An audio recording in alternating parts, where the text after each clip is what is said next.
এই যিখিনি ঠাই ২ নং ভোৰবন্ধা ইয়াত ৪২০ ঘৰ মানুহ আছে।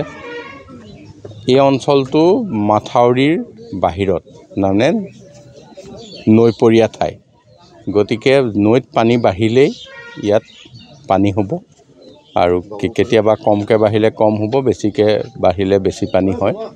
গতিকে ইয়াত আমি সাহায্য দিয়াৰো ব্যৱস্থা কৰিছোঁ আৰু ভৱিষ্যতে ইয়াত আমি মাটি চাইছোঁ ক'ৰবাত হাইলেণ্ড কৰিব পাৰি বা অন্যান্য ধৰণে, যে পানী অহা সময়ত যাতে মানুহৰ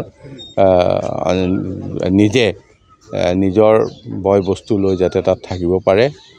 আৰু ইয়াৰ ভিতৰেদি যোৱা ৰাস্তাটো সদায় পানীয়ে ভাঙি থাকে, গতিকে এইটো অকণমান ৰাস্তাটো নিৰ্মাণ কৰাৰ ক্ষেত্ৰতো আমি ব্যৱস্থা ল'ম।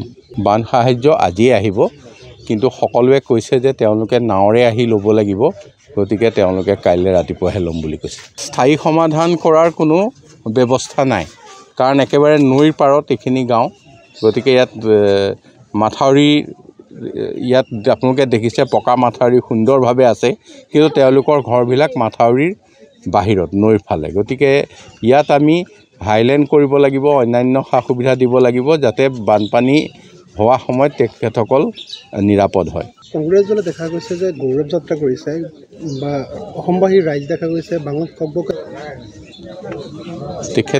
তেখেতসকলে সময়ৰ কামটো সময়ত কৰা নাই। এতিয়া আমি আহিছোঁ বানপীড়িত ৰাইজৰ ওচৰলৈ, তেখেতসকলে কিবা উৎসৱ পালন কৰিছে, গতিকে ৰাইজে বিচাৰ কৰিব এইটো।